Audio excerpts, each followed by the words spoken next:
berapa? 16 bulan. Kila 17. Pokoknya khilafnya hanya 16 dan 17. Kalau ada bilang 10 bulan berarti gak pernah ngaji. Khilafnya karena khilafnya itu hanya 17 sama 16. Akhirnya sama Allah diminta disuruh menghadap ke Ka'bah.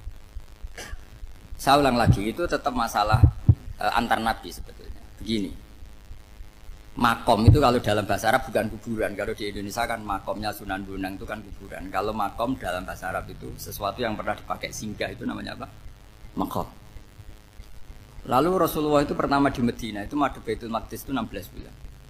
Orang Yahudi senangnya bukan main, sampai mereka bilang gini, Muhammad tuh gaya-gaya nantok punya agama baru, tapi kiblatnya ikut kita. Baguslah anak itu katanya, masih tahu diri katanya. Bagus katanya itu masih tahu diri. Jadi senangnya bukan main orang Yahudi, karena kiblatnya Muhammad sama dengan mereka. Ya tentu mereka jangkar Muhammad, bukan Sayyidina Muhammad atau Rasul Muhammad, karena mereka masih gak iman. Nabi itu ya agak tersiksa, karena beliau secara gen turunan Nabi Ibrahim dan kiblatnya Ibrahim itu Ka'bah. Agak tersiksa tapi sami'na wa ata'na tetap madhab ke Baitul Maqdis berapa? 16 bulan. Suatu saat Nabi Muhammad itu disuruh madhab Ka'bah. Ini dengerin. Akhirnya madhab ke Ka'bah. Apa yang terjadi? Orang Yahudi komentar gini, Muhammad itu gimana? Dia di perantauan rindu sama keluarganya, terus rindunya itu diaplikasikan jadi perilaku agama. Jadi dia madhab Ka'bah dianggap kangen. Kayak saya kan orang Rembang. Rembang itu apanya Jogja? Timurnya apa? Nggak, Jakarta itu mana Jakarta itu? Barat sana ya. Ibaratnya saya orang Jakarta, terus merantau di Jogja. Dulu kiblatnya itu menghadap ke timur, terus ketika madhab ke barat kata sampean, wah itu padune kangen apa? Keluarga. Juga kurang ajar orang Yahudi. Jadi orang Yahudi itu memang paling pinter bully. Makanya kalau sampean tukang bully itu ya agak-agak, ya enggak. Saya tidak ngomong agak ya, pokoknya agak-agak. Ya. Pinter bully orang Yahudi. Makanya nggak ada orang debat sepinter orang Yahudi. Yang bisa ngalahkan hanya Tuhan itu. Orang Yahudi yang bisa ngalahkan hanya Tuhan.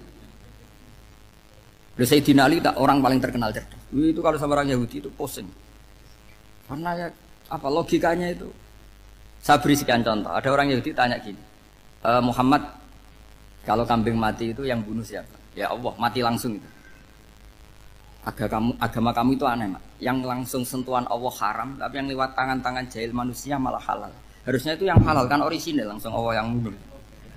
Jadi utaknya itu aneh, dari cara berpikir itu aneh. Nah cara sampean ini kan, nak halal pangan kue. Tapi Nabi kan nggak boleh bertutur kata kasar gitu. Kalau yang jadi Nabi saya untalan ngono kan gitu. Tapi Nabi kan nggak boleh kasar. Jadi Nabi itu problem karena nggak boleh apa? Kasar. Kalau kita kan gampang, wis nak halal untalan kan selesai, Pak. Tapi Nabi nggak boleh kasar gitu. Jadi nak jadi nggak Nabi, nggak sampean itu kan enak. Mau keliru ya pantas, mau apa saja pantas. Karena kan nggak panutan. Kalau Nabi nggak bisa. Meluruskan kebenaran itu harus tetap sesuai akhlak. Ya jadi agak kerepotan. Makanya punya Umar alhamdulillah ada yang nggak perlu aturan gitu. Jadi enak. Jadi ya itu memang aturannya harus itu. Coba Nabi itu perang tapi nggak boleh bunuh. Kayak apa susahnya? Beliau jadi sasaran tembak tapi nggak boleh bunuh. Kalau sahabat kan enak, duel, relax, santai, bisa tarung. Kalau Nabi nggak boleh. Makanya Nabi meskipun ikut perang terus nggak ada sejarah orang yang dibunuh. Ya, hanya satu peristiwa itu pun dibaca orang kafir, ditangkis Nabi, pedangnya kembali ke dia mati. Tapi nggak ada yang Nabi. Karena Nabi kalau pembunuh nanti itu terus kayak pendekar kan, dengan susah juga punya Nabi kok. Habis perang misalnya Nabi tanya, Muhammad habis serang berapa? 1000. Ya repot juga punya Nabi mantan apa? Pembunuh, meskipun yang dibunuh orang kafir, tapi kan kayak apa ya? Fitrah manusia itu akan menolak kepemimpinan orang yang gitulah pokoknya nggak bisa diterangkan itu. Makanya Nabi itu nggak pernah bunuh, meskipun kayak apa musuhnya, tapi nggak pernah bunuh. Untungnya di sekeliling orang-orang yang tadi. Jangan bilang itu suka bunuh ya, pokoknya perang itu ya. Perang dengan bunuh itu beda loh. Kalau perang itu fair apa? Fair. Sampai mana tadi? Nabi Ibrahim ya. Makom tadi saya ulang lagi. Nabi Muhammad menghadap ke Baitul Maqdis itu hanya Allah nuruti. Ini loh Nabi betul. Tahu betul bahwa di antara syariat adalah Baitul Maqdis. Karena semua Nabi pernah berkiblat Baitul Maqdis. Tapi Nabi ketika menghadap ke Ka'bah, Nabi juga dibilangin sama Allah. Ini loh syariat yang benar karena Ka'bah juga kiblat sing aktaku lebih tua ketimbang Baitul Maqdis. Maka disebut Ka'bah Atiqah. Ilal Baitil Atiq. Kalau Quran bahasakan Ka'bah apa? Wal yatawafu bil Baitil Atiq. Atiq itu tua sekali. Ya sudah. Ketika berstatus tua itu orang Yahudi seneng. Mergo roh kelirune Muhammad. Mereka nantang, Muhammad ayo debat terbuka. Nabi rawuh. Bagaimana Anda bilang Ka'bah itu kiblat tertua? Wong Ka'bah itu pertama yang menghadap sana itu ya kamu. Semua Nabi menghadapnya ke Baitul Maqdis. Terus Nabi Muhammad mulai berargumentasi ilmiah tadi. Enggak, Ka'bah itu kiblatnya Ibrahim. Jadi Ibrahim dulu itu yang mulai dulu kiblatnya itu di Ka'bah. Terus orang itu tanya, buktinya apa? Terus dijawab, fihi ayatum bayinatum maqam Ibrahim. Ternyata di situ ada jejak kakinya Nabi Ibrahim, yaitu batu yang diinjak beliau ketika bangun Ka'bah. Itu argumentasi ilmiah. Lah barang orang Yahudi kehilangan ilmu, itu gobloknya orang Yahudi. Makanya yang bisa mengalahkan Yahudi hanya Allah Subhanahu wa taala. Luang Ibrahim saja golongan kita, pengikut kita. Ibrahim itu pengikut Yahudi. Wah, itu Nabi mulai senyum-senyum, mulai tertawa-tawa. Wah, itu goblok orang terdidik.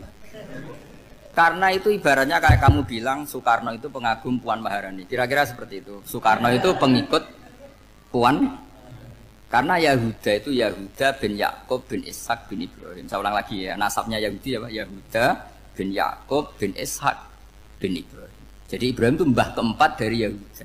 Tapi karena mereka kalah debat, Ibrahim itu pengikut Yahudi, itu sama dengan bilang apa? Soekarno itu pengikut Puan Maharani.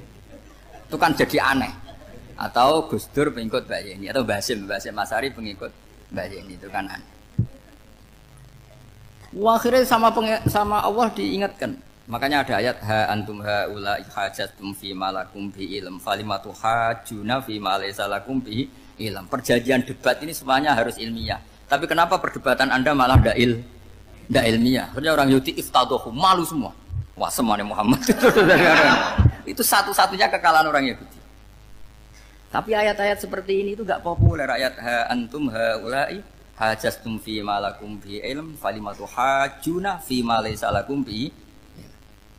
Jadi Islam betapa hebatnya Islam. Kalau debat harus ilmiah.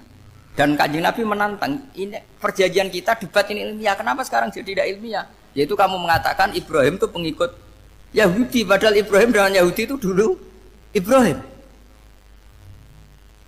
Ya Islam kalah, man. Tapi tetap ra Islam, tapi nah, makanya terus Ka'bah dibuktikan ketuaannya lewat apa? Fihi ayatum bayinatum maqamu Ibrahim. Itu bukan makam kuburan. Karena makamnya Nabi Ibrahim tetap Hebron, tengguni Palestina.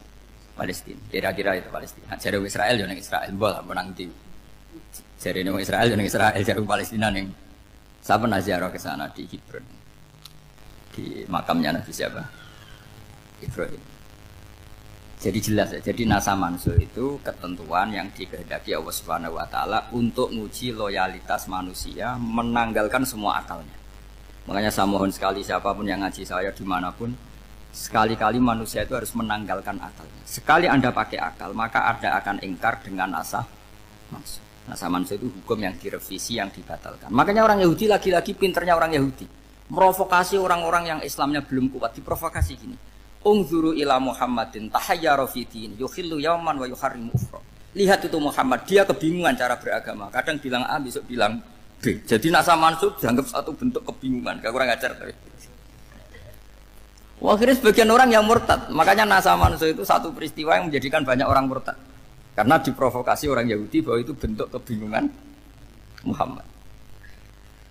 Akhirnya terus saya qulu sufaha minan nasi ma wallahum al-qiblati mulati kanu aliyah. Nah, kelirunya orang Yahudi adalah ternyata nasa mansuh yang dipilih Rasulullah itu semuanya ada di Taurat dan Injil. Termasuk di Taurat dan Injil disifati dan Nabi yusolli ilal qiblatain, bahwa Nabi ini akan bersolat dengan dua kiblat. Makanya tetap ditantang. Qul fa'tu bit Taurati fatluha in kuntum shadiqin. Kalau kamu tidak percaya bahwa saya ini orisinil, ayo bareng-bareng mengkaji Taurat. Tapi mereka tidak siap mengkaji Taurat. Karena Taurat semuanya mendukung Rasulullah Muhammad SAW. Fatluha in kuntum shadiqin. Makanya ini penting sekali ngaji. Jadi perdebatan itu macam-macam. Dan itu pinternya orang Yahudi. Ungzuru ila Muhammadin tahayyara fi dini. Yuhillu yauman wa yuharrimu ukhra. Ini penting sekali. Makanya Nasa Mansur itu uji loyalitas. Itu Imam Malik kalau mencontohkan ke Imam Syafi'i. Saya berisikan contoh fikih. Ini saya melanggar waktu. Ini sudah berapa? Saya yang tidak mengesahkan diri saya. Ya misalnya ini ya, ini kertas saya bawa ya, ini kertas saya bawa. Terus ini tak kasih uang misalnya, uang 100.000. Atau kalau contoh Imam Syafi'i dulu dididik Imam Malik begini. Ya Syafi'i kalau kamu punya 2 budak, 2 pembantu, kalau dulu kan masih ada budak, 2 pembantu lah kira-kira. Seneng mana, yang cerdas sama yang goblok? Seneng yang cerdas. Kalau yang nurut sama yang bantahan, seneng yang nurut. Nah, yang nurut itu yang goblok. Makanya tinggal dibalik saja. Kamu tak beda ya. Seneng mana punya istri yang cerdas apa yang goblok? Coba jawab. Atau ibu-ibu mbak-mbak ini, seneng mana punya suami yang cerdas atau yang goblok? Kalau cerdas gak bisa diakali. Tapi goblok nurut tapi ya kadang di sini-sini kan di sini. Nah, itu kan antar manusia. Masalahnya kita menghadapi Allah Subhanahu wa taala yang semua kita pasti bodoh. Kita menghadapi Allah Subhanahu wa taala yang semuanya kita pasti bodoh. Allah jelas ngendikan wa kanal insanu dzaluman jauhlah. Manusia itu banyak dolimnya. Dolim itu sifat mubalaghah. Kalau orang dolim sekali dolim, kalau sering zalum, kalau jahil biasa jahil, kalau banget jahil jahul. Bahasa Arab kan gitu memang. Ghafir pengampun biasa, kalau ghafur selalu mengampuni. Syakir, makanya sifatnya Allah Taala ikut wazan faul semua. Ghafur, syakur, atau diikutkan wazan faal. Kalau goblok biasa jahil, goblok banget jahal kan itu. Kafir biasa kafir, kalau kafir banget kafar. Ya, jadi wazan balagha itu bisa faal, bisa faul ya. Kafirin, kafar atau kafur. Paham ya? Malah kok malah ngaji nahwu. Ya, tapi ini memang perangkatnya ya. Ini kan perang mau tidak mau, mau tidak mau. Makanya misalnya Allah tidak suka kulla kafarin banget kafir ya, Pak. Paham ya? Kulla khawanin banget khianate. Kalau khain khianat biasa, kalau khawan sering khianat. Nah, manusia itu kata Allah apa? Zaluman. Wis banget dolime, banget bodoh. Itu kalau yang ngarang hikam mencontohkan tuh gini, manusia itu pas bener saja salah, apalagi pas salah.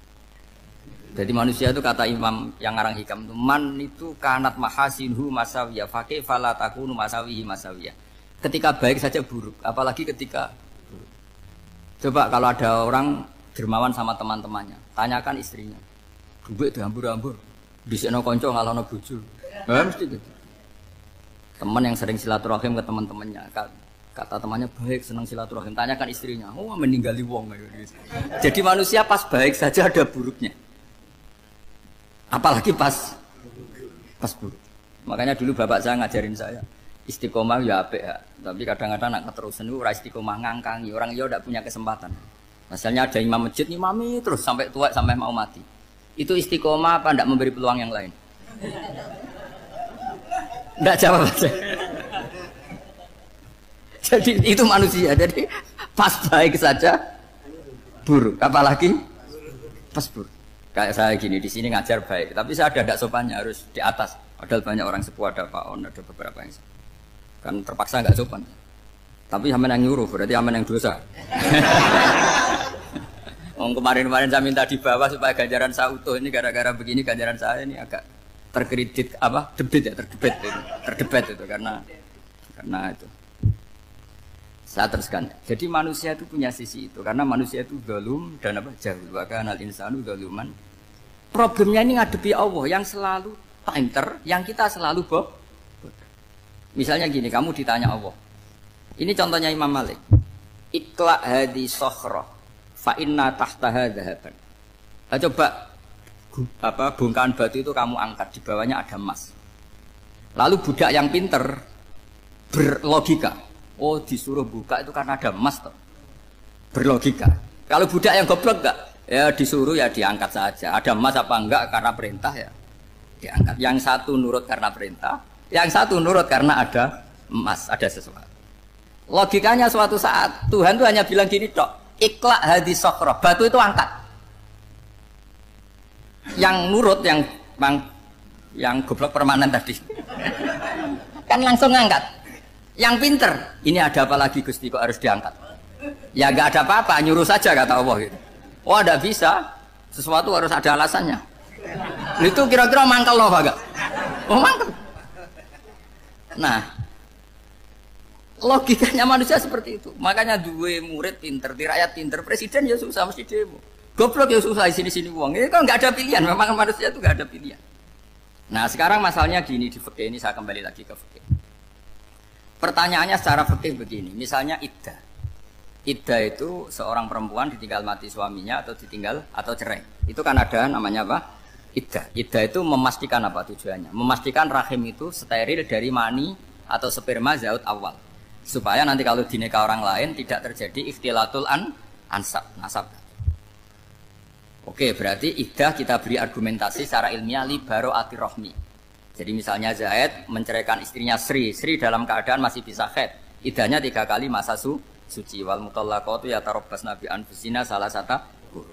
Lalu karena secara teori medis kalau haid berarti bukti tidak hamil.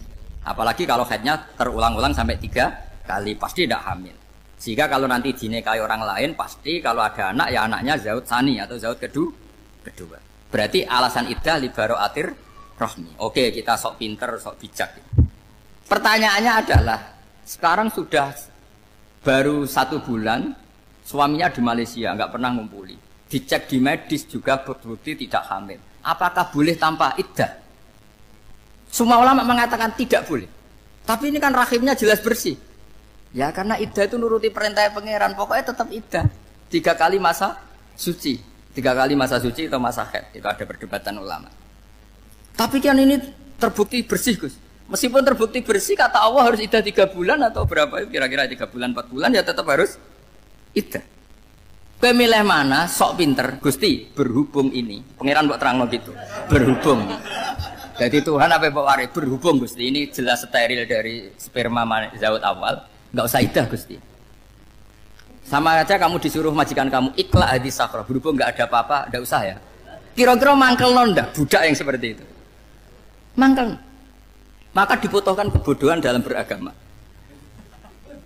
Betul itu memang. Makanya Nabi itu unik. Pernah bilang itu gini. Aksaru ahlil jannah al-bulu. Aki-aki penduduk swarga itu al-bulu. Wong goblok-goblok. Maksudnya goblok yang jenis ini. Bukan goblok betulan maksudnya. Maksudnya goblok jenis ini itu ya tetap pinter. Tapi pinternya dibuang. Pura-pura goblok demi samina. Nah, jadi saya misalnya kok pinter. Pinter dan goblok tadi. Sekaligus. Pinter dan goblok. Ya bah, ikla hadis sokhra fa inna tahta hadapan. Tak angkat karena saya tahu di bawah ada emas. Tapi di hati saya sajane ya mergo perintah. Suatu saat kalau disuruh Allah ikla hadis sokhra, perintah ya tak angkat. Ya sudah. Jadi ya pinter ya goblok. Saya tahu namanya perintahnya Allah pasti ada hikmahnya. Hikmahnya itu adalah li baro'atir rohmi. Tapi hikmahnya jadi kawula adalah nurut perintah Allah, cek tahu alasannya maupun tidak. Lah di sini ada illatul hukmi untuk membangun kecerdasan, tapi ada loyalitas untuk membangun ubudi. Ya, bahwa kita ini kawula roh tetap loyal. Makanya tadi pagi saya cerita Sayyidina Umar. Sayyidina Umar kayak apa cerdasnya? Tapi tetap ubudi ya. Yaitu Rasulullah SAW sering dibully orang kafir. Muhammad itu gaya-gaya nantok. Wong ra oleh nyembah berhala, ra oleh nyembah watu, jebule dekne nyembah Hajar Aswad. Karena dilihat dari jauh kan tetap nyium Hajar Aswad. Coba kalau kamu lihat dari jauh, kamu sujud dari jauh kan kayak sujud sama batu. Makanya Sayyidina Umar karena orang kafir masih cara berpikir gitu, tiap nyium Hajar Aswad itu komentar gedumel. Alim tu annaka hajarun la tadurru wa la tanfa. Walau la anni ra'aitu Rasulullah qabbalaka ma qabbaltuka. Aku roh nak ke watu, raman doroti, raman faati. Kalau saja saya tidak melihat Nabi nyium kamu, saya tidak sudi nyium kamu. Jadi tidak berdoa, doa mustajab itu tidak berutuh. Karena apa? Umar tahu ini masalah secara tauhid. Kalau saya doa depan Hajar Aswad nanti dikira syirik karena berdoa di depan batu. Tapi kalau saya tidak nyium, nyulayani sunnah Rasul yaitu nyium Hajar, wis tengah-tengah nyium sambil gerutu, itu sudah kompromi. Ya nyium tapi gerutu. Kayak apa? Makanya ya cerdas tapi ya goblok tadi ya cerdas. Itu uniknya Rasulullah. Jadi muji orang pintar ya sudah lah. Tapi Nabi pernah dalam satu hadis mengatakan aksaru ahlil jannah al-bulhu. Aki-aki penduduk swarga itu orang bodoh. Artinya orang bodoh itu bukan bodoh betulan. Dia meninggalkan akalnya demi loyalitas ubudiyah. Nah, untuk menutup sesi ini terakhir betul, tak tutup setelah ini selesai. Untuk menutup itu bukti begini, perang Badar itu perang yang nggak mungkin dimenangkan umat Islam karena orang kafir itu 1000 dengan pasukan full dengan peralatan perang full. Rasulullah itu tahun kedua Hijriah itu pasukannya hanya 313. Itu pun pedang itu untuk orang 5 itu hanya ada pedang 1. Jadi kalau mau dibaca orang sih kamu nilai pedangnya aku. Itu kan nggak kebayang perang dalam keadaan seperti itu. Jadi mesti kalah, orang kok mungkin kalah mesti. Tapi Nabi tetap bilang, saya ini disuruh Allah perang, ya harus berangkat. Yaitu perang Badar. Kata para sahabat, ya Rasulullah ini nggak masuk akal, sudah nggak usah perang, ini nggak masuk akal, mau setor nyawa. Sudah gitu dadaan, nggak ada persiapan. Lucunya apa? Sahabat itu ketika Nabi tetap berangkat. La akhrujanna walau waqti. Nabi menginginkan saya tetap berangkat meskipun sendi. Setelah Nabi berangkat sekian meter, tuh sahabat ikut semua. Kata Nabi, lah kamu kok ikut? Ya ikut saja. Kata kamu mesti kalah. Ya anggap saja setor nyawa.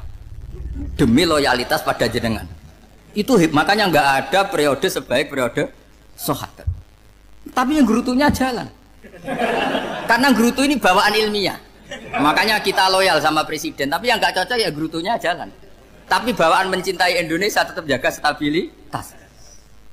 Itu bawaan cinta Indonesia, bukan cinta pejabatnya kadang. Gerutunya jalan, tapi bawaan loyal sama Indonesia tetap mengaku. Bawaan loyal sama Rasulullah tetap ikut perang, bawaan akal karena nggak masuk akal ya gerutu. Dan itu uniknya Quran itu mengapresiasi itu dan dianggap nggak masalah. Saya bacakan ayatnya. Kama akhrajaka rabbuka min baitika bil haqq wa inna fariqam minal mu'minina lakarihun yujadilunaka fil haqqi ba'dama tabayyana ka'annama yusaquna ilal mauti wa hum yanzurun. Peristiwa Badar ada peristiwa kamu itu keluar untuk perang. Sahabat kamu ngikuti, tapi mereka lakarihun, nggak seneng sebetulnya. Karena nggak masuk akal. Ya geremeng tapi ya derek. Yujadilunaka fil haqq, mereka mendebat kamu dalam kebenaran. Jadi ya Rasulullah wong perang karuan kalah jenengan lakoni alasane nopo? Lah kok melok? Ya saya harus ikut jenengan Nabi. Itu unik. Kalau orang sekarang mana mau, kalau nggak masuk akal nggak mau melakukan. Coba misalnya istri kamu belajarnya dikurangi, anggap saja petualangan latihan hidup di masa lalu, nggak mau. Padahal petualangan itu hal yang indah. Petualangan itu kan hal yang indah, kan nggak mau. Oh ngirit aja alasan. Tapi lucunya kalau dijak camping bermiskin-miskin di hutan, karena karepe dhewe, tapi suami yang ngongkon. Ayolah seminggu ini kita model miskin, anggap aja petualangan masa lalu, nggak mau. Karena pinter, apa? Coba kalau bodoh, ya ngono ya rapopo mas. Tapi resikonya nak bodoh, pas kamu sakit ya dibiarin. Karena dia melihat sakit kan biasa, namanya manusia. Jadi makanya ini pilihannya susah hidup itu masih susah makanya ini. Jadi uniknya Quran gitu, Quran itu membolehkan psikologi manusia. Makanya Allah ngendikan kutiba alaikumul qital wa huwa kurhul. Ya saya tahu kamu tidak suka perang. Allah yang ngakui bahwa kurhul enggak apa-apa. Tapi ketidaksenangan kita harus dilawan demi mengikuti Allah dan misalnya perempuan Allah juga gitu wa ashiruhunna bil ma'ruf. Gauli istri kamu muamalah secara baik. Kata Allah fa in karihtumuhunna fa asa an takrahu syai'a wa ja'alallahu fi khairan katsira. Mungkin ada watak yang kamu tidak suka, tapi di situ ada kebaikan.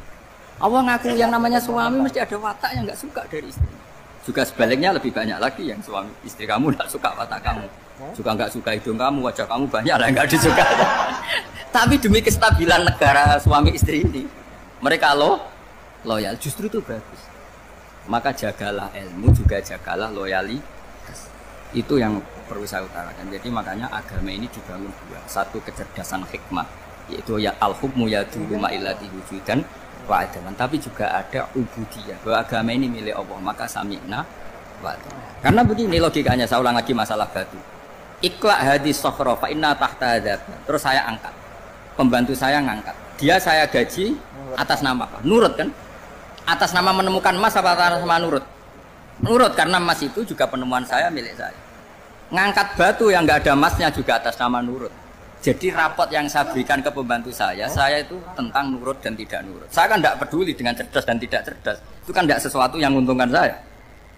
Nah Allah juga gitu. Kecerdasan kamu, pinter kamu itu tidak menguntungkan Allah Subhanahu wa Ta'ala. Karena Allah itu tidak butuh pinter kamu, cerdas kamu. Allah hanya butuh mental ubudiyah kamu. Makanya Allah mensifati nabinya hanya subhanalladzi asra bi abdihi. Karena status tertinggi manusia adalah sifat kehambaan. Makanya ya Tuhan nafsul mutmainnah irji'i ila rabbiki radiyatan mardiyah fadkhuli fi ibadi. Berstatuslah sebagai hamba baru wadkhuli.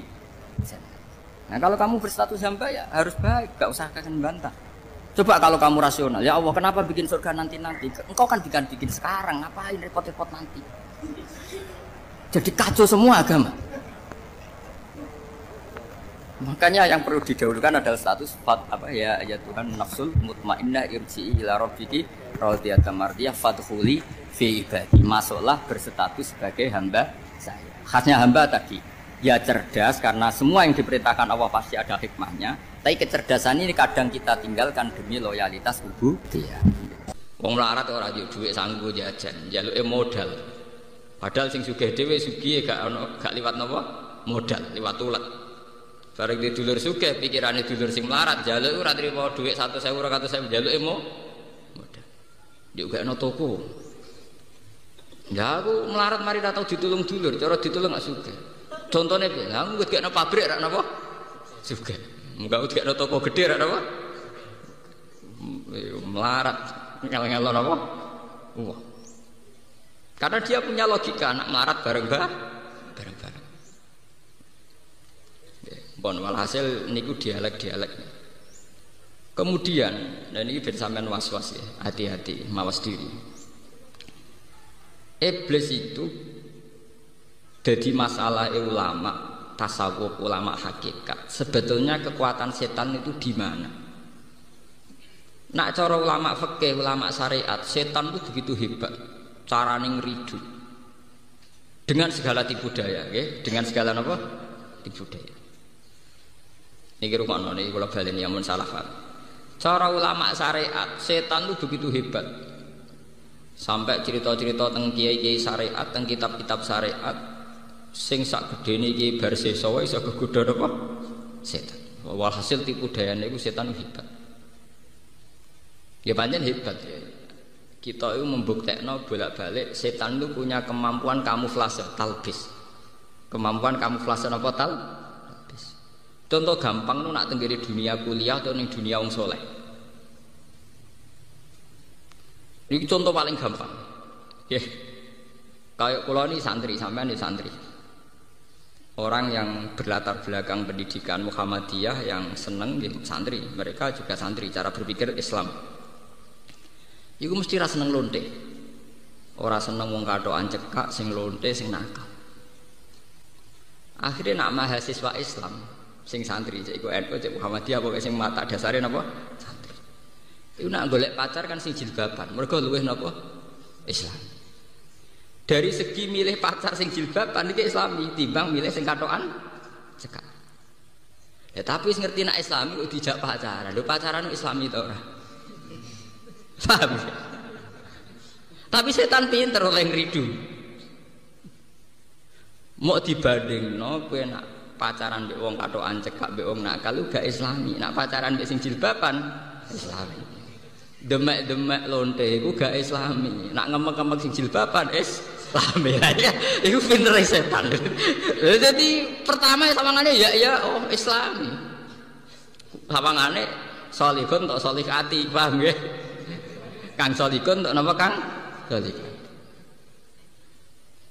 Pacarku apik iku ya anake kiai ning kampunge. Siswa alasane pacarku apik ning kampung ya anake kiai. Jare sing wedok iku ngono. Lha iya padha sing lanang yo bapake ning omah imam masjid. Sawangane Islam ketemu Islam.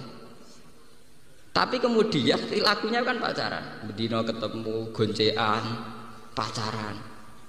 Niku pinter setan. Lah iya artinya kan setan pinter. Tetep dekne ono sing kalah. Rupa-rupanya kalah, setan ini gak akan berhasil dirumusno si santri ini sampai pacaran mbek lonte. Paham ya? Sampai wong nakal ya. Tapi setan ya mau gagal total ya apa? Mau.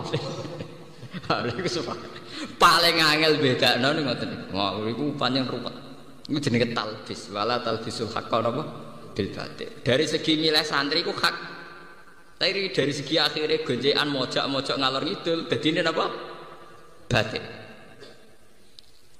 Itu masalah paling susah sampai dina kiamat.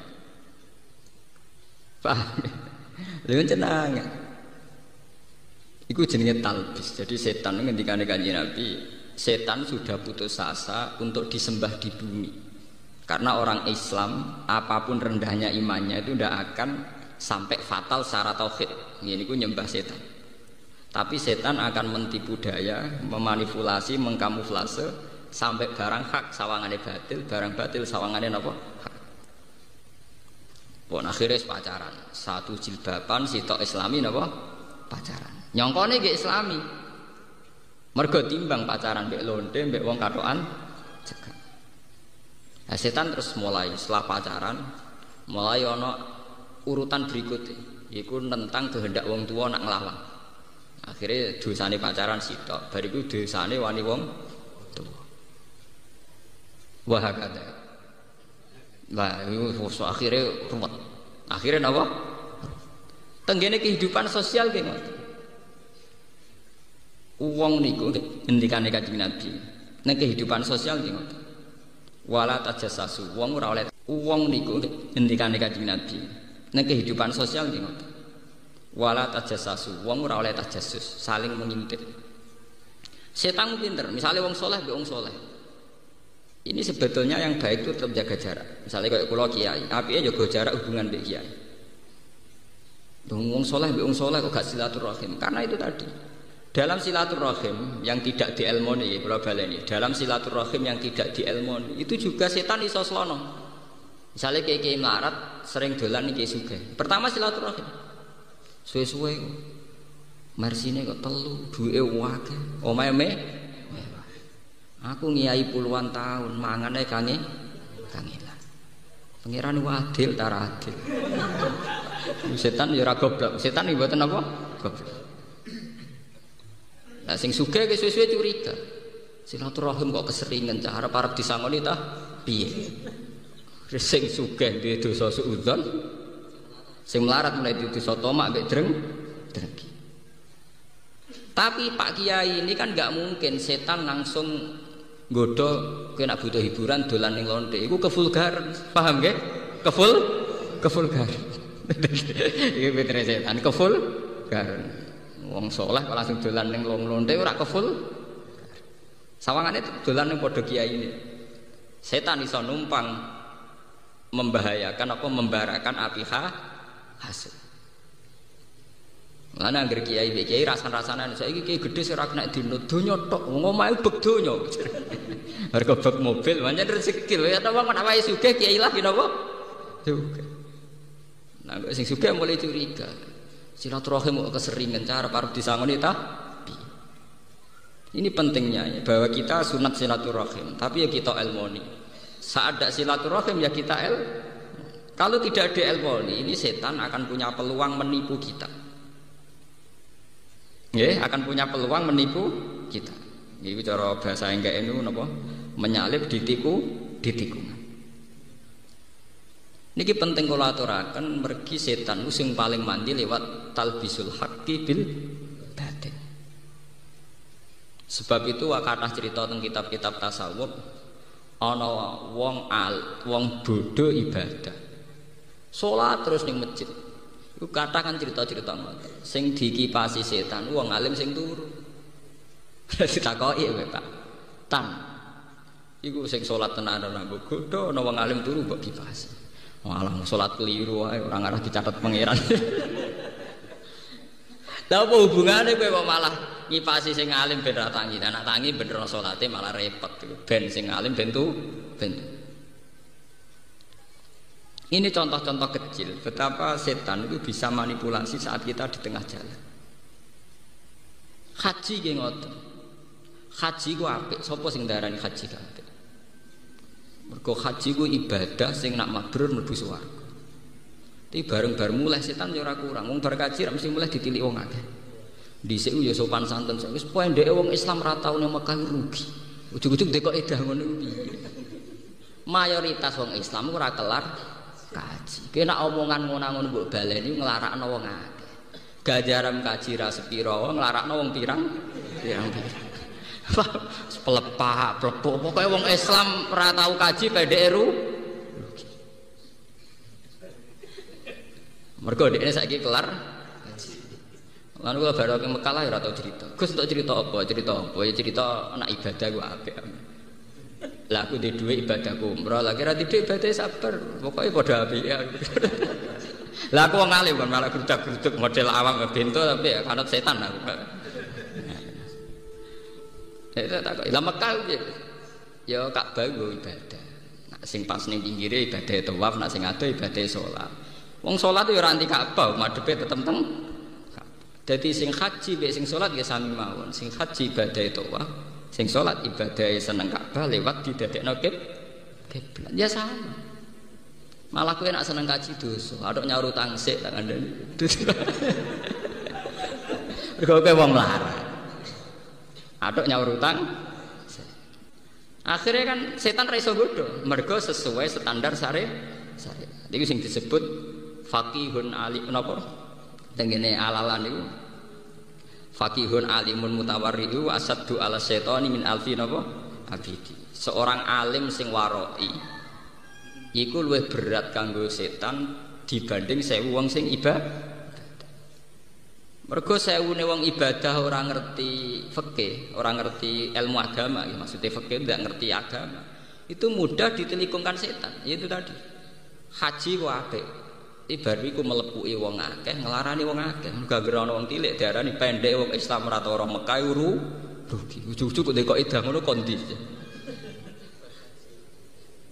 Yang akhirnya sing niliki kan ngenes. Ya Allah Gusti dosa kula napa ditakdir ra kelar ning Mekah. Wong bar kaji malah ngenesno wong akeh. Begitu juga sholat. Akhirnya kita diridu setan lewat riya. Sedekah akhirnya malah repot. Paling berat sedekah itu diridu dadi Fir'aun. Diridu dadi napa? Fir'aun. Misalnya kados sampean ngrumat cah yatim, mulai yatim nganti 10 tahun kelar SD SMP mbok rumat. Bareng mulai ABG, mereka punya gaya hidup yang mungkin kowe enggak nyaman. Pacar ra kena diatur, pola hidupnya milih sinetron ra kena diatur. Karena sudah jadi sunnatullah kalau orang puber itu pasti melawan sing angkatan lama. Gek cilik zaman mbok rumat ngundang kowe bapak sing rumat. Tapi nek wis bocah puber, mbok anake kiai, mbok anake wali, iku jenenge tetep puber. Nganggep dekne wong gaul modern, nganggep wong kuno. Dadi ora wong tuwa, isile wong kuno. Akhirnya bocah sing puber iki nek ndelok sinetron kok lara induk timbang ndelok sinetron tok ngaji. Kuno, Pak. Paham nggih? Bocah SMA nggih ngoten, cilik mbok rumah, darani kuwi bapake, tapi nek wis SMA ketika debat, cung amen dolaran HP wae, atok nggo ngaji. Cara bapak iku kuno. Tapi apa yang terjadi? Kita ngrumat 10 tahun entek puluhan juta, kemudian setan masuk. 10 tahun tak rumat, jebule gak ngregani wong tuwa. Kowe mung ora tak rumat mati. Padahal sing uripno ya Allah, sing maringi rezeki Allah. Memang takdire liwat kowe, tapi kowe ora ana apa-apane, ndak ada artinya. Niku setan. Dia tidak bisa menggagalkan orang itu senang sedekah, tapi dia bisa menggagalkan setelah sedekah diparingi di mental alman wal adza, diparingi mental senang undat. Begitu juga ngiyai ya begitu. Misalnya kalau ngiyai, kula ngiyai 10 tahun ikhlas, kepengen minterno santri. Zaman awam gini ucap sopan. Nah, padha pintere kan iso dadi rival. Cek rival urusan ngalim, cek nak urusan ngalim ketoke abot. Tetep akeh kiai ini luwih ngalim timbang napa? Santri. Biasanya ning politik sing mesti cepet dadi rival ning napa? Politik. Beda jago, beda padahal zaman mulang 10 tahun ikhlas. Sesuai diudat-udat. Ngajine ning kene tak alimno saiki wani aku. Mergo beda napa? Jago atau beda napa? Partai. Artinya setan itu tidak bisa menggagalkan sang kiai mengajarkan agama 10 tahun, tapi bisa menggagalkan lewat ngundat. Nah itu jenenge, makanya kita harus hati-hati ya. Gitu. Makanya Allah itu kalau ngandani kawulane itu detail. Misalnya urusan sedekah, Allah ngendani la tudu sedekahatikum bil manni napa wal adha. Masalah salat jangan sampai fawailul lil musallin alladzina hum an salatihim sahun. Rupane apa nggih sing yuraunan nasa wa yamnaunal yuraunan nas itu salatnya karena riya. Ya yurauna dari kata apa? Riya. Masalah haji juga gitu. Haji itu ketika Allah tak sebut al hajju asyurum ma'lumat. Faman faradha fihinnal hajja ya fala rafasa wala fusuqa wala jidal. Kalau sudah berani haji harus siap enggak bermental fasik. Padahal fasik-fasike wong nak ning sarakno wong melarat. Nelangsakno wong iku mau bar haji malah plepak-plepuk sing ngrungokno akhire nelongso. Pokoke wong Islam nek ora Mekah rugi pendek. Ujug-ujug gawe kok edah ngono iku. Sing bener kan mboten ngoten. Wong Islam nek ora ibadah rugi. Nah, ibadah betulnya ke macam-macam. Bagi yang punya uang ya haji. Yang enggak punya uang ya sabar. Nggih kula tak cerita. Kula niku ditakdir duwe dhuwit nate umroh, misalnya jenengan ditakdir duwe dhuwit nate haji. Iku cara kula iku dhuwit receh, paling banter haji 30 juta. Haji plus paling banter 1 juta itu uang kecil. Kowe kelangan duit 1 juta itu lali gampang. Tapi nak kowe ditakdir samangan dadi kaum buruh. Dadi tukang ngumbah toilet ning gone mall-mall to ning gone airport ning gone bandara. Ridho iku angel, golek mangan wis kangelan, takdire kerjane inane ra karuan ngumbah toilet dadi tukang bersih-bersih cleaning service. Umpama padha-padha ketemu pangeran. Kowe ridho jeng dhuwit 1 juta ilang. Ridho Gusti, wong kula pancen demi jenengan tak nggo haji. Gampang, ngene ngomah jakno dik 40 juta cek di karangan sing senilai 200 juta.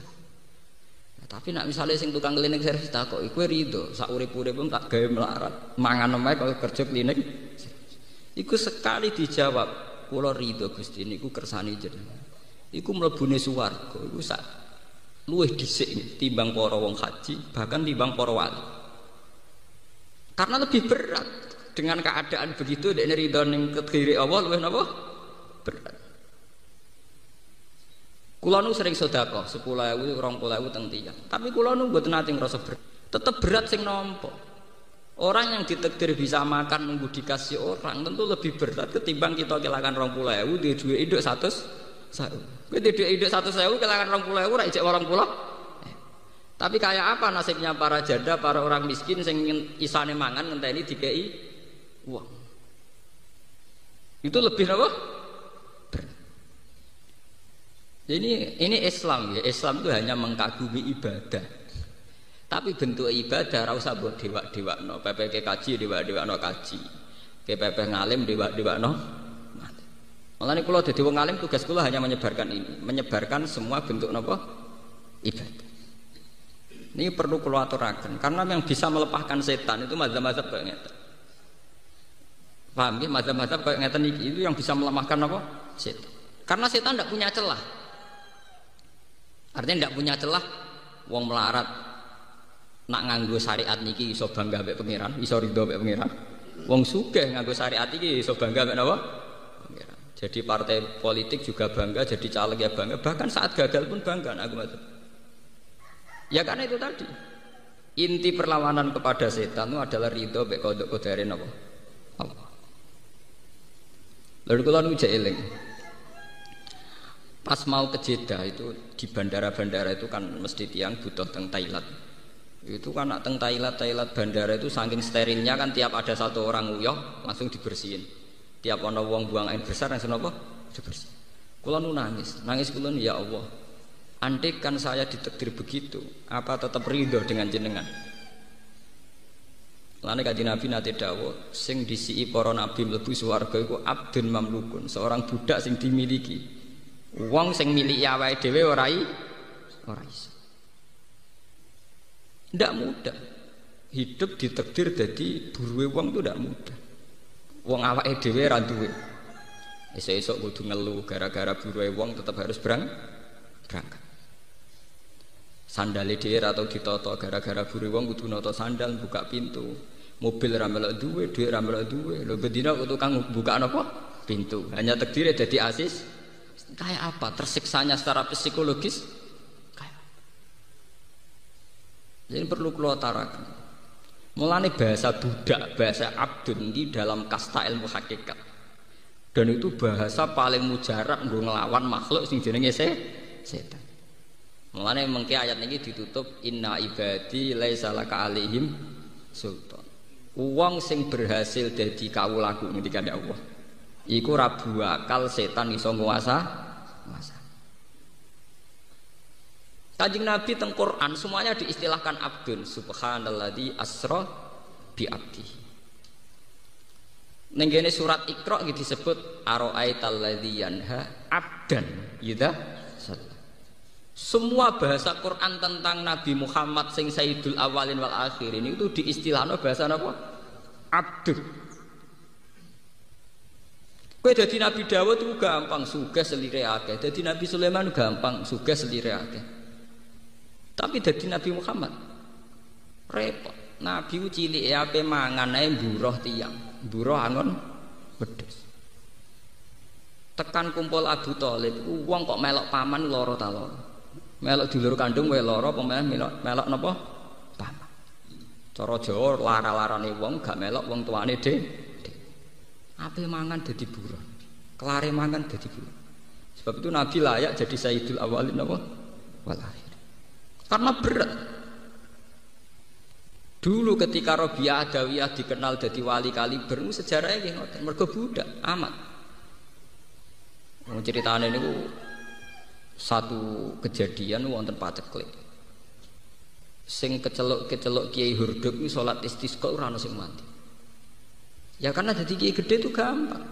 Artinya untuk ridho sama Allah itu gampang. Tapi Rabi'ah Adawiyah hanya seorang budak, diatur mbek majikane. Budak misalnya kepengen tuku bakso ora iso metu, kepengen delok sinetron ora iso ngatur awake dhewe. Lha wong kepengen ngising dihalang-halangi larane ra karuan. Tapi gara-gara dekne budak misalnya kepengen jeding dikongkon majikane kudu muni gesek. Ngempet. Kayak apa sakitnya setiap detik setiap. Tapi itu tidak mengurangi keasikan dia dengan Allah. Tiap dalu dia melantunkan lagu-lagu nyanyian isek mbek pangeran. Nyaman mbek pangeran. Tiap malam melantunkan lagu-lagu sing nunjukno ridho mbek Allah, isek mbek Allah. Akhirnya dia malam-malam keluar teng lapangan salat. Iku langsung udan. Ana sing menangi. Bareng menangi diintip jebule wong iku budak sing manggon ning omahe tuan iki. Akhirnya majikane iku ngerti nak wong iku sing dihormati banyak orang dan memang perilakunya baik terus dimerdekakan. Terus dia menjadi sufi terbesar dalam sejarah. Ini sinten Rabi'ah sinten? Ada. Itu ya jalurnya lewat Ahmad, lewat Abdul. Lewat apa? Wonten malih cerita Uwais Al-Qarni. Uwais Al-Qarni itu hanya seorang ra'il ghanam, wong sing tukang ngangon apa? Wedhus. Wong tukang ngangon wedhus. Tapi Kanjeng Nabi zaman sugeng sering ngendikan khairul qurun Uwais napa? Al-Qarni. Ini kalau cerita masih dalam konteks perlawanan terhadap setan, ben sampean ngerti. Dan saya adil, artinya kula misalnya bela melarat itu adil. Wong kula ya rapati melarat, ya tau melarat. Jadi sempurna. Kula niku ya tau melarat banget. Ya saiki rapati napa? Melarat. Tapi itu tidak masalah. Zaman melarat ya aku kawulane Allah, zaman rapati melarat ya kawulane Allah. Sampai sampean ya aku kawulane Allah. Atek sampean mencoba pakai status di luar itu, mesti kecelakaan. Orang kok mungkin kecelakaan, pasti kecelakaan. Ya kayak fenomena yang terjadi sekarang, misalnya gara-gara ada sistem organisasi, orang pakai kasta. Misalnya saya ini pengurus NU ranting, atau Muhammadiyah ranting, atau partai ranting. Itu kan orang-orang soleh. Pengurus NU ranting orang soleh, Muhammadiyah ranting juga soleh, pengurus partai ranting soleh. Tapi takrif soleh ini kadang nggak digunakan, yang dipakai gunakan dia ranting, kalah sama anak cabang kalah sama wilayah, kalah sama pusat.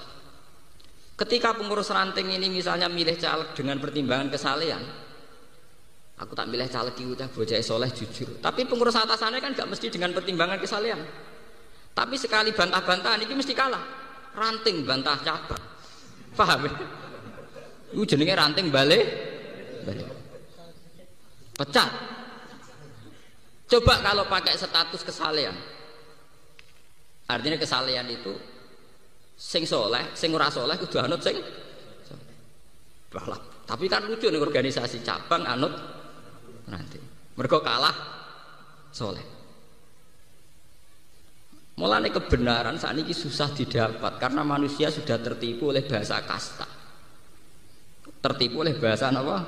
Kasta. Padahal kita sebagai muslim, hal-hal kayak itu harusnya sebuah struktur modern saja. Ada ranting, anak cabang, wilayah pusat itu hanya struktur apa? Modern. Tapi kita di mata Allah hanya punya status gitu, abdul. Hanya kamu. Niki rungokno nggih, kayak yang terjadi sekarang. Misalnya ono kiai dosa soleh, alim. Dia berpolemik dengan kiai sing keceluk kiai besar atau kiai pusat. Orang itu tidak mikir polemiknya itu benar mana, temanya apa itu tidak mikir gitu. Wong kiai cilik wae kok wani kiai gede. Ini contoh-contoh betapa bahasa kasta itu bisa menyilaukan, ya. Mestinya kan tidak usah pakai bahasa kasta dalam hal itu benar mana. Secara argumentasi fikih atau ilmiah benar. Ujuk-ujuk nganggo ukuran kiai cilik wani kiai gede. Sebab itu kalau balik cerita Uwais Al-Qarni ini betapa hebatnya didikane Rasulullah. Kanjeng Nabi niku mpun pirsa, mpun ngangge alamat gaib mpun pirsa nak Sayyidina Umar calon Amirul Mukminin. Niku amen dipeseni ya Umar, kowe sampean nak ketemu Uwais Al-Qarni jaluk donga. Jaluk napa? Donga. Umar kan penasaran. Ana wong sing sampai aku kon njaluk. Nabi zaman sugeng sering muji napa khairul qurun Uwais napa Al-Qarni. Era Abu Bakar mboten menangi, era Umar menangi. Terjadi Umar, ya Rasulullah bagaimana saya cara kenal dia? Oh ngene bocah itu tahu kena penyakit baros. Terus donga mbek pangeran dihilangi illa mau diadirham kecuali gedene sak dirham. Fi katifil aisar ning gone iki. Ning gone pundak sing kiwa. Sewajahe ngene-ngene wae disifati mbek Nabi. Nabi mboten menangi lho. Itu termasuk al-ikhbar bil ghaibi, termasuk cerita-cerita hebatnya Nabi mukasafah ngertos barang sing dereng napa terjadi. Walhasil era Umar tiap ana tamu dibukai kambine, kepengin wong sing alamate kayak Uwais napa Al-Qarni. Suatu saat walhasil ketemu. Sayyidina Umar napa ketemu Uwais Al-Qarni sowan. Bareng sowan dia itu termasuk wali humul, ya cara bahasa niku wali mesti. Ya Uwais, engkau adalah orang yang sangat dihormati oleh Rasulullah. Tolong aku doakan. Jare Uwais Al-Qarni, bagaimana mungkin ya Amirul Mukminin saya mendoakan engkau? Engkau adalah Amirul Mukminin. Uwais Al-Qarni moh tenang. Akhirnya dipeksa mbek Nabi. Dipeksa mbek Sayyidina Umar nggih. Iki sing ngutus Nabi.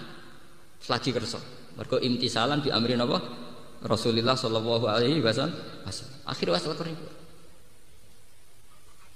Lha sing perlu natijah teng mriki niku mboten masalah napa-napane. Kenapa ini saya ceritakan saat ngaji ini? Memang saya sengaja biar orang itu tidak silau dengan bahasa kasta. Kowe iso parek pangeran banget lewat jalur kaya Uwais Al-Qarni. Meskipun kita ya iso parek pangeran banget lewat jalur kaya Umar bin Khattab.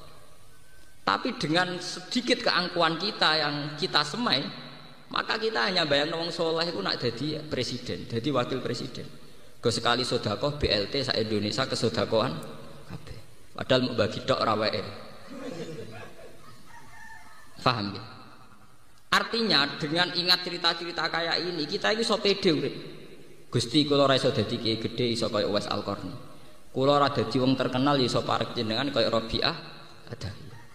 Lah yang jadi bupati, gubernur, presiden, pengurus PBNU, PP Muhammadiyah juga cara berpikir gitu. Benar saya secara struktural kasanya tinggi, instruksi saya lebih meluas. Tapi kan tidak jaminan saya lebih afdol ketimbang orang yang kayak Uwais Al-Qarni, yang kayak Rabi'ah Adawiyah. Dengan demikian terjadi keseimbangan antara orang yang besar tidak sok paling soleh, paling penting, dan yang kecil bukan terus dempes malah hasut malah drengki.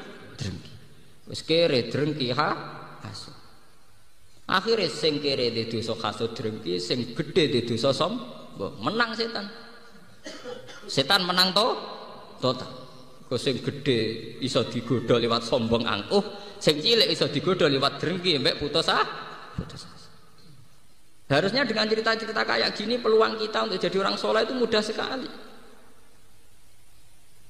Kalau sering cerita tentang bojo kula, Dek, umpama suatu saat masyarakat itu gak seneng aku, salah paham mbek aku, nanti aku ditinggal, aku ora susah.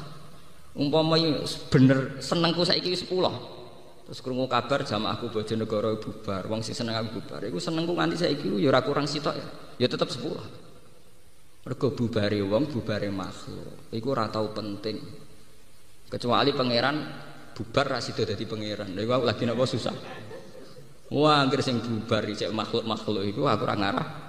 Kita harus melatih diri begitu. Dan itu saya latih betul. Secara fisik juga saya latih. Kalau kan saya sering lunga piyambak. Roh rasane umbal, roh rasane ngurus barang sendiri. Anak saya tak jak sendiri, roh rasane ngrumat anak sendiri. Kita harus melatih, andai kan kita hidup sendiri.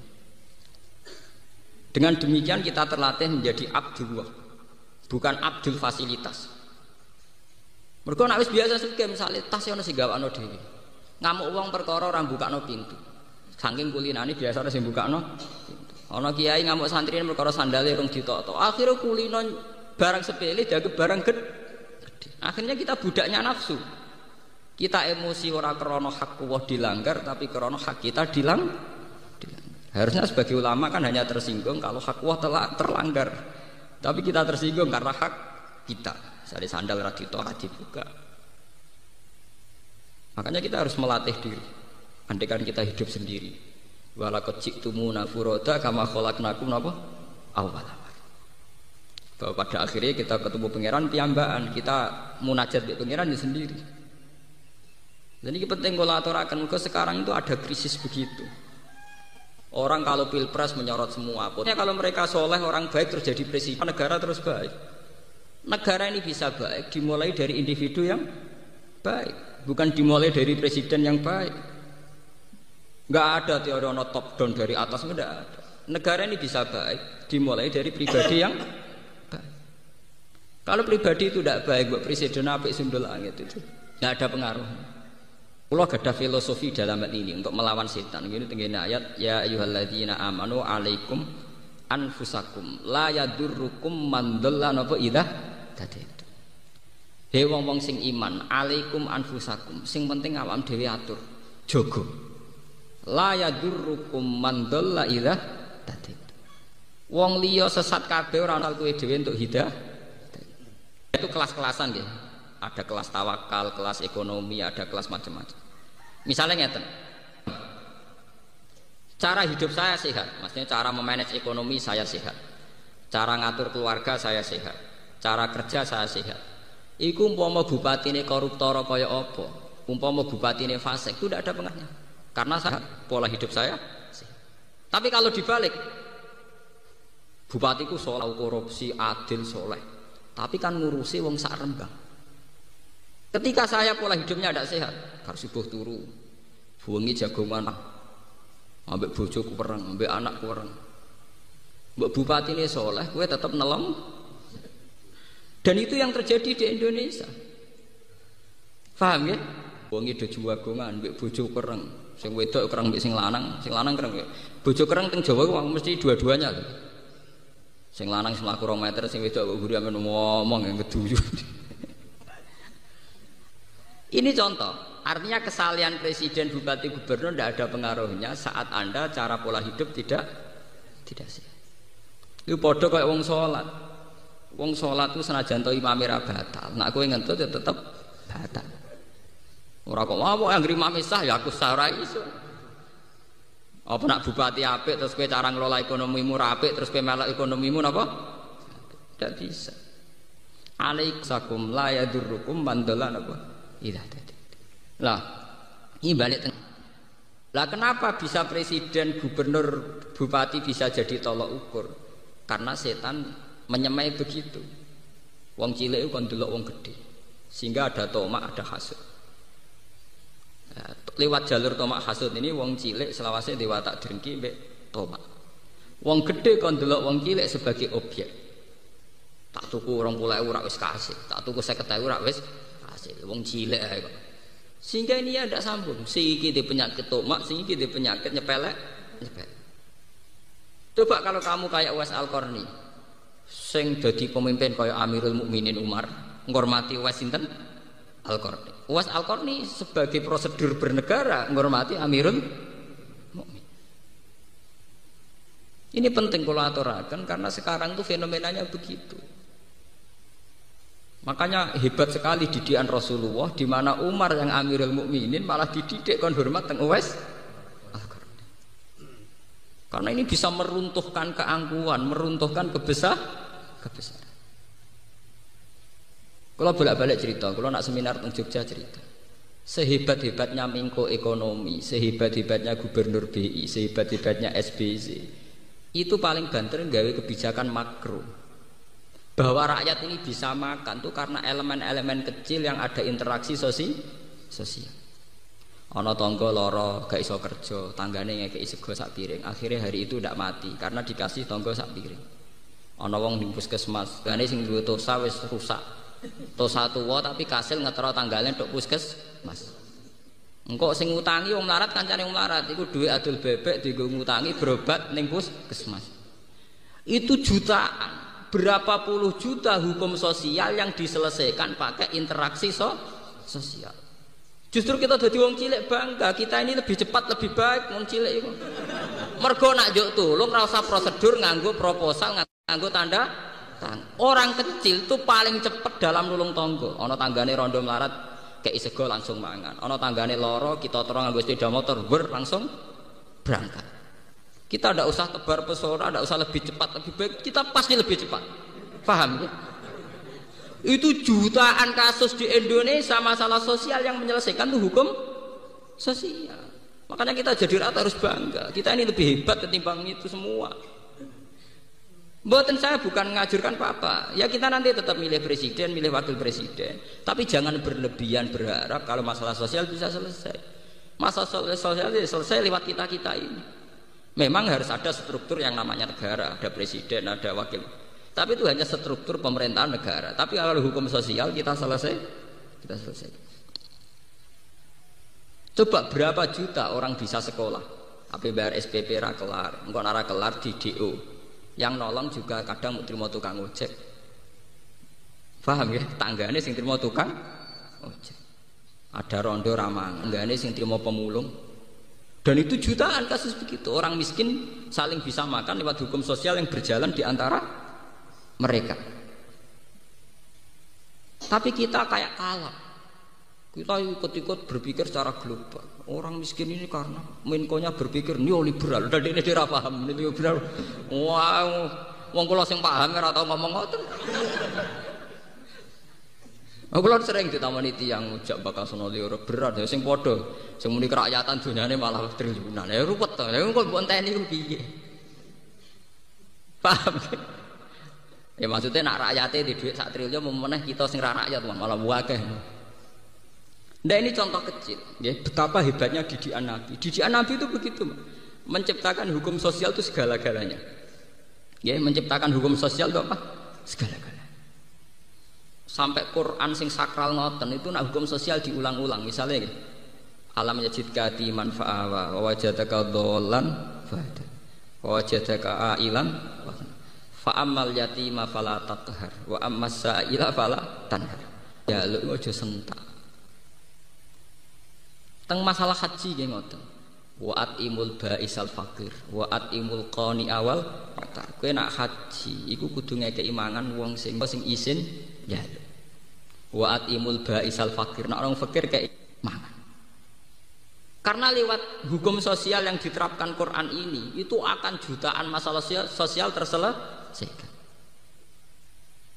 Tenggene napa jenenge surat niku malah jelas falak tahamal aqaba wa ma adraka napa mal aqaba. Napa aqaba iku raqaba au it'amun fi yaumin ngekeki mangan.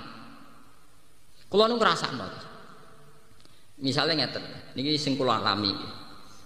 Karena saya kerja di kota, dapat gaji tetap. Sehingga saya tidak berutang-utang tangga urusan belanja. Secara hukum ekonomi hidup saya sehat karena saya tidak berutang-utang untuk anak saya, untuk istri saya. Secara sehat. Dan saya bisa memanage kalau pendapatan saya sekian, pengeluaran maksimal sekian, saya harus sekian. Itu secara hukum ekonomi saya sehat. Tapi kamu jangan sok suci saat kamu secara hukum ekonomi sok suci sok besar. Karena banyak puluhan atau ratusan orang bisa makan. Karena yang sehat bukan hak ekonomi, tapi hak sosial. Ana wong bar ndokar, bar nosa atau bar ngojek, berarti 20.000. Butuhe 20.000. Lha iku diutang tanggane perkara lara iku dikekno 20.000. Iku kan pelanggaran aturan ekonomi. Tapi dia baik cara Allah. Mergo kepentingane keluarga 20.000 dikalahno diutangno tangga sing saiki lara luwih mendesak.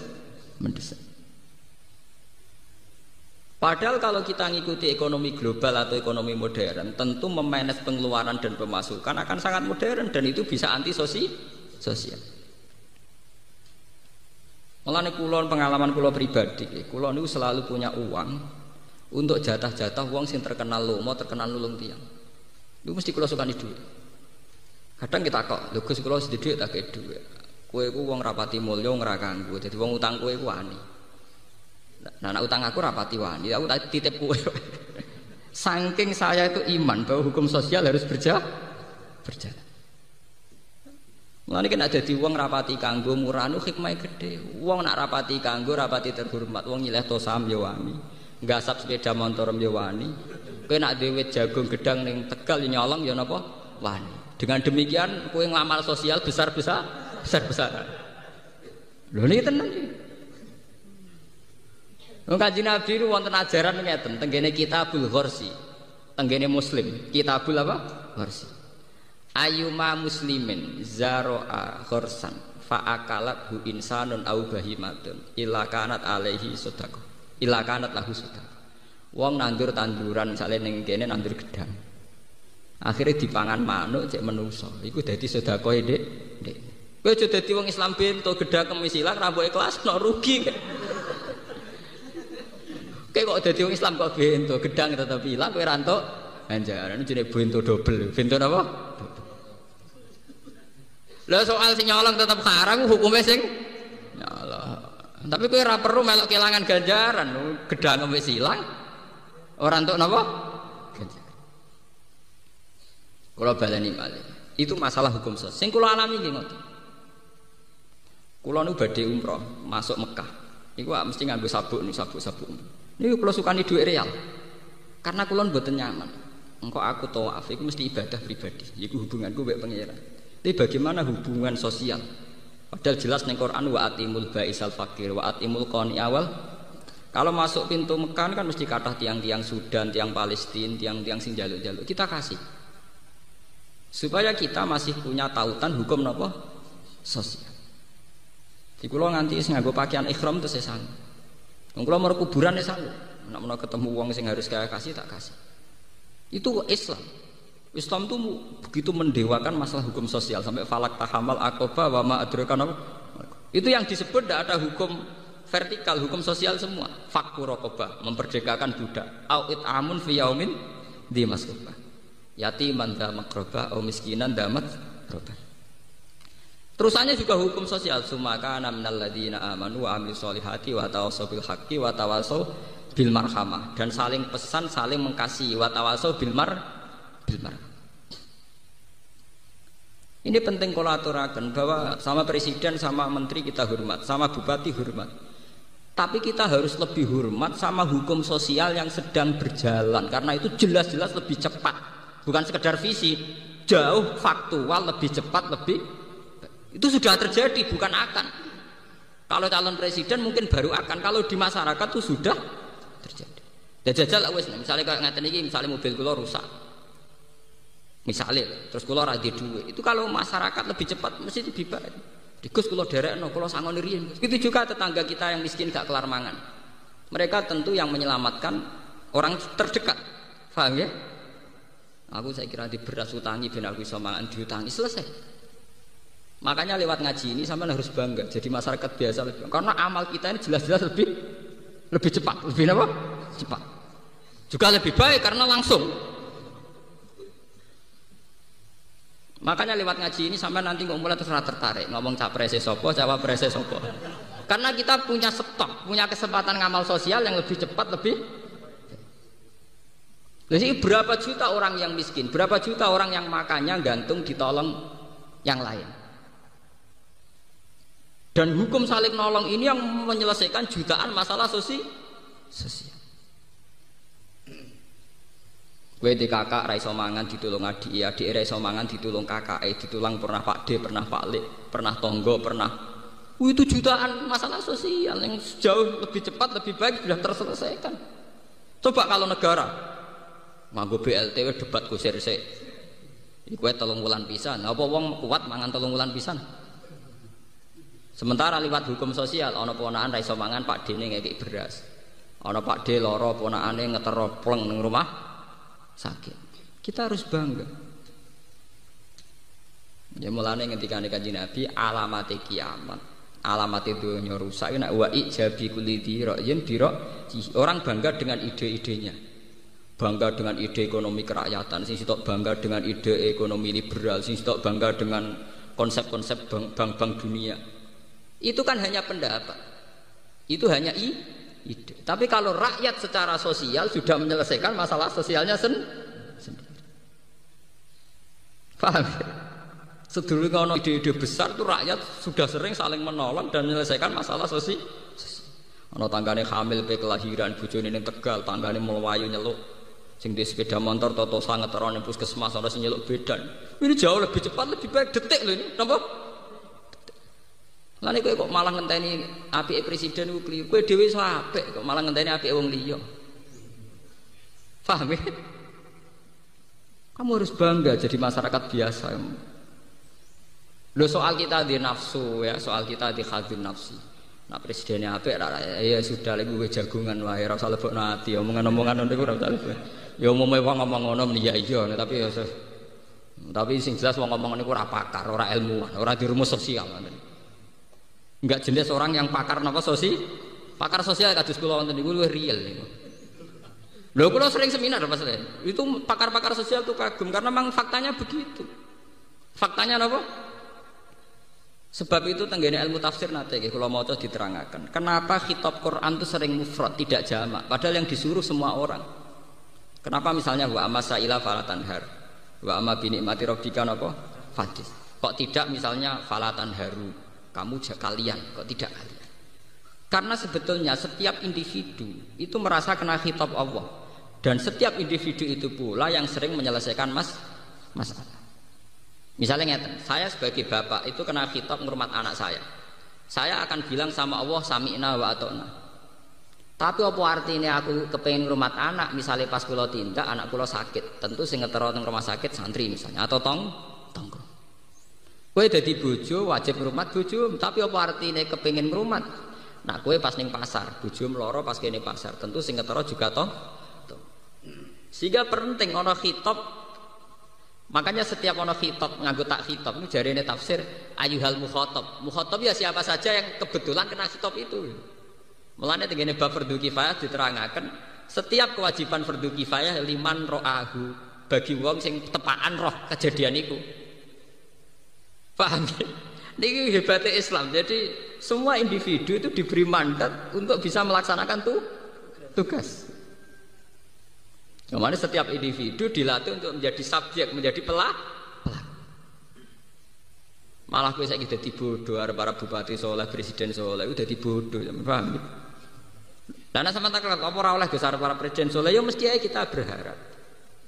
Dengan presiden soleh maka banyak kesalahan, kita berharap. Tapi juga sama, kita lebih berharap lagi kesalahan kolektif, kesalahan masyarakat bersama itu jauh kita lebih berharap. Maksudnya kesalahan kolektif artinya wes ora nulung malah dimaling. Lah mergo nak sekali hukum sosial ku kropos malah kropos bareng. Artinya tingkat harapan kita pada presiden baik itu sama dengan tingkat harapan kita bahkan lebih kepada sosial kolektif. Karena ini bisa menyelesaikan jutaan masalah. Misalnya kayak pas neng pasar bojomu hamil tua, siapa yang nolong cepat ketika sampai kelahiran? Ditonggo sing ditusang ngeteroning bidan, sing di duit ngutangi sik, bidane dhewe karena sosial ya gelem diutang ra kudu bayar kontan.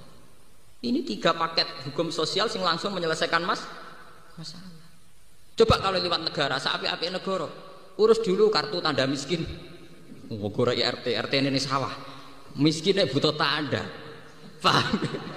Delok raine wis kumur wis tanda miskin. Oh miskin kok butuh apa? Kok potongannya uang gak ketor. Artinya kalau lewat negara itu tidak mungkin lebih cepat, lebih baik. Jangan mesti lebih cepat gitu tadi hukum apa? Sosial yang berjalan. Sebab itu sirine kenapa pakar-pakar tafsir, ulama tafsir anggaran khitab mau ditulis ayyuhal mukhatab. Ya siapa saja, karena siapa saja bisa kena itu. Itu hebatnya Islam. Jauh sebelum orang modern sudah punya hukum yang namanya fardhu apa? Kifayah. Fardhu kifayah itu satu kewajiban yang diterapkan liman ro'ahu bagi siapa yang sedang mengalami itu, sedang bersinggungan. Paham ya? Ini penting kalau aturaken. Ben sampean bangga jadi masyarakat biasa napa?